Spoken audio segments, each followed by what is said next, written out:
Sebagian dewan gurunya ngawas di SD 1 Bandeng Agung, sebagian hadir semua yang panitia.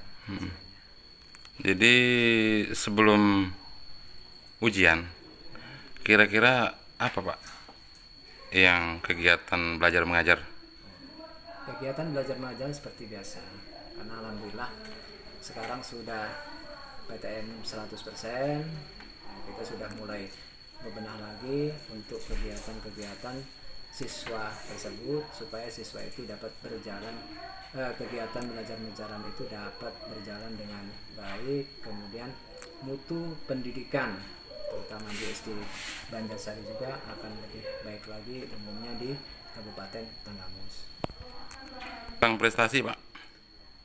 Prestasi karena untuk COVID saat ini ya belum nggak ada kegiatan karena COVID ini. Mudah-mudahan nanti kita akan mengikuti kegiatan OSN ya.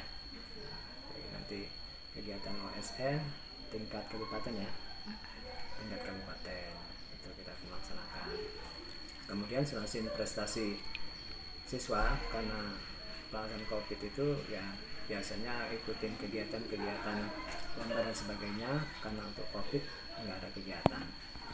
Tapi kami di sekolah juga alhamdulillah, sekolah SD Negeri Banjarsari sudah ada guru penggerak ya, untuk di Kabupaten Tanggamus. Siapa namanya Pak? Hah? Siapa namanya? Namanya Ibu Enita SPD. SPD. Ya, kebetulan beliau ini satu-satunya di Talang Padang ya. Di Tanggamus berapa orang? 37. Nah, di Tanggamus 37 orang. Salah satunya di Talang Padang itu Ibu Enita. Nah, beliau ini nanti akan dijelaskan program-program beliau ini apa sih selanjutnya setelah PTM 100% ini. Nah, sebenarnya ide-idenya cemerlang sekali beliau ini. Nah, karena kemarin itu terkendala COVID, nah, jadi ya kegiatannya masih terkendala. Mudah-mudahan nanti kalau sudah COVID sudah 100%, sudah tidak lagi dan PTM sudah 100%, insya Allah oleh guru penggerak akan digerakkan atau yang membimbing guru-guru yang lain untuk memajukan SD Negeri Banjarsari. Jadi harapan Bapak selaku kepala sekolah ya, apa Pak? Harapan kami sebagai kepala sekolah ini, anak-anak itu menjadi anak yang cerdas, beriman dan bertakwa kepada Allah Subhanahu wa Ta'ala, yaitu dengan kegiatan-kegiatan yang akan kami lakukan nanti.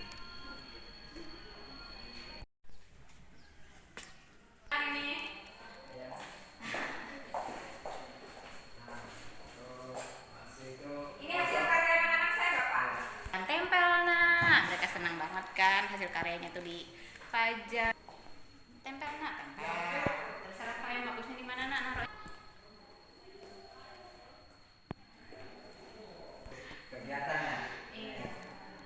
Kan kita ini apa istilahnya sekarang itu pembelajaran merdeka belajar. Jadi semuanya berpusat sama anak. Biarkan anak itu berkreasi sesuai dengan potensinya, guru hanya memfasilitasi gitu kan. Merdeka belajar. Pembelajaran berpihak pada murid. Jadi belajar ya. Selama yang disampaikan Pak KS tadi, selama COVID memang agak sedikit terkendala.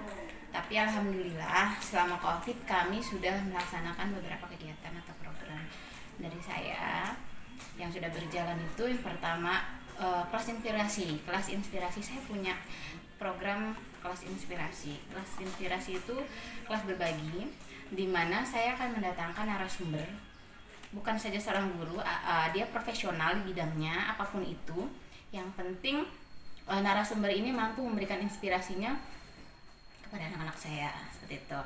Apakah dia misalnya seorang dokter kah, atau misalnya seorang penulis kah, atau misalnya dia seorang pendongeng kah, atau misalnya apapun itu, yang penting profesinya itu bisa membangkitkan atau memberikan inspirasi untuk anak-anak saya. Jadi anak-anak itu nanti semangat ingin belajar, ingin seperti narasumber tersebut yang dihadirkan seperti itu. Jadi pertama yang sudah berjalan itu saat itu waktu COVID.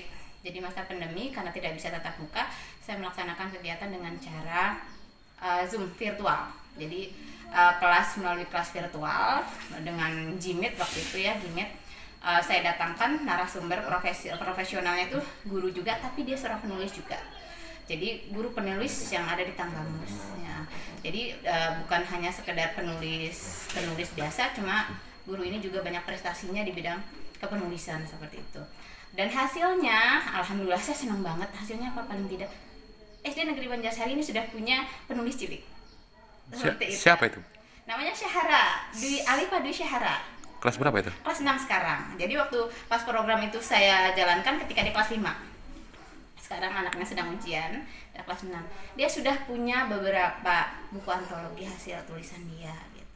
Saat ini pun dia dengan saya lagi nulis juga antologi barengan, tapi bukunya belum terbit, sedang on proses gitu kan. Jadi di sini Perpusibda daerah Tanggamus untuk datang ke SD Banjarsari, dan mereka membawa perpustakaan kelilingnya, mobil perpustakaan keliling. Tapi karena di sini lokasinya tidak memungkinkan dan saat itu juga masih pandemi, dan saya mengambil waktunya juga pas di saat belum ada SK surat edaran level-level itu kan. Jadi saya ngambil pas momen ketika hari ini penutupan SK yang edaran level sekian, hari ini saya buat kegiatan. Jadi hari besok surat edaran sudah keluar yang baru gitu. Kegiatan itu saya alokasikan di Pemancingan. Banjarsari. Saya kerjasama dengan Kepala Pekon juga. Jadi Kepala Pekon sekolah dengan Dinas Perpustakaan Daerah. Kami berkolaborasi di situ. Anak-anak antusias, anak-anak senang. Artinya mereka itu ingin sesuatu yang berbeda. Gitu. Kalau sehari-hari kan kita cuma belajar, pulang, belajar di kelas, pulang gitu. Jadi ketika saya sajikan seperti itu, mereka senang banget. Mereka bisa memilih buku-buku kesukaan mereka gitu kan. Tidak hanya tek-meletek baca buku teks pelajaran. Jadi buku-buku di situ kan banyak banget. Jadi anak-anak itu milih sesuai dengan minat mereka. Saya senang cerpen, cari buku cerpen. Saya senang yang begini, gitu seperti itu. Akhirnya dari kegiatan itu saya tergerak. Anak saya sebenarnya kalau ada buku mereka membaca, gitu. Saya buat pojok baca di kelas untuk memfasilitasi anak-anak saya, biar misalnya mereka yang memang senangnya baca. Dan paling tidak teman-temannya yang tidak mau membaca, ketika ngeliat temannya mau baca, oh aku mau juga, gitu kan. Artinya memfasilitasi anak-anak saya untuk rajin baca gitu kan, literasinya, meningkatkan literasinya seperti itu. Kemudian berikutnya juga, PTM saat itu sudah yang 50% ya, yang 50%. Kalau yang kemarinnya itu kan masih virtual semua. Yang 50% saat itu saya manfaatkan untuk mengundang dari pihak puskesmas. Saya bekerja sama dengan pihak puskesmas, meminta utusan dari puskesmas datang ke SD kami untuk memberikan pengarahan kepada anak-anak tentang pentingnya prokes saat itu kan masih di puncak-puncaknya COVID. Di situ yang menjadi narasumber Bidan Fitri ya. Bidan Fitri. Ya, jadi narasumber gitu kan, memberikan pengarahan ke anak-anak saya gitu. Mungkin kalau gurunya yang ngomong nggak didengar nih kan gitu. Ketika ahlinya yang berbicara, anak-anak kan menganggap oh iya, mereka udah tail gitu, seperti itu. Alhamdulillah ya. Kemudian yang terakhir kemarin ini saya manggil, ya dia seorang guru tapi dia punya keahlian sebagai pendongeng gitu. Jadi guru ini saya datangkan untuk memberikan materi seperti itu dengan menggunakan boneka. Dia mendongeng dengan menggunakan boneka.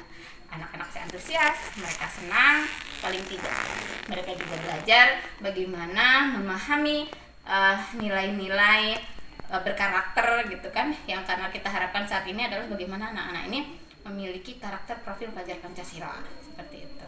Dari penyampaian kemarin ya, dari kelas inspirasi kemarin kita berusaha bagaimana sih anak-anak ini memunculkan profil pelajar Pancasila. Anak saya mandiri, anak saya kreatif, anak saya bisa bergotong royong, anak saya berkebinekaan global, maksudnya dalam ini bisa saling menghargai satu dengan yang lain, perbedaan gitu kan. Tentunya yang disampaikan dengan seperti KS tadi, memiliki iman dan takwa kepada Tuhan Yang Maha Esa, itu yang utama seperti itu gitu. Walaupun memang kondisinya pandemi seperti ini, paling tidak kita berusaha yang kita tahu kan pembelajaran selama COVID pandemi ini kan tidak maksimal, tidak efektif ya Pak ya. Paling tidak karakter anak-anak saya senangnya gadget. Yang hanya gadget kan gini, nggak peduli dengan samping, kanan, depan, belakang seperti itu. Paling tidak dengan sering kita memunculkan karakter-karakter tadi tertanam dengan anak-anak saya. Gitu saja. Artinya karakter tadi yang harus ditanamkan. Sebenarnya gotong royong, sifat mandiri, tidak ketergantungan kepada yang lain gitu kan, seperti itu. Kreativitas, anak-anak saya suruh di kelas, ayo kita buat ini nak, nah, seperti itu. Kita Ibu Anita. Ketuanya siapa? Kalau untuk ketua tim soal, kalau untuk koordinatornya sendiri kan puncaknya itu Pak Sokip. Kemudian di bawahnya ada koordinator masing-masing mata pelajaran dan kebetulan saya mengampu PPKN. Oh, PPKN. Pak Syarifudin koordinatornya. Orang Seberjo, beliau Seberjo, pengawas gisting pengawas gisting. Jadi harapan Ibu tentang belajar mengajar kan? Harapan saya tentunya pastinya pengennya belajar mengajar itu berjalan lancar. Kita semua menjalankan sesuai dengan tupoksi kita, tanggung jawab dengan keikhlasan dan kesabaran dengan anak-anak kita. Karena anak-anak kita satu dengan lainnya itu berbeda. Jadi kita harus sabar, ikhlas mendidik anak-anak kita, rangkul anak-anak kita dengan kasih sayang. Dengan siapa, Bu? Dengan kasih sayang. Dengan siapa, Bu? Dengan maksudnya? Ibu Ibu Anita. SPD ya? SPDGR.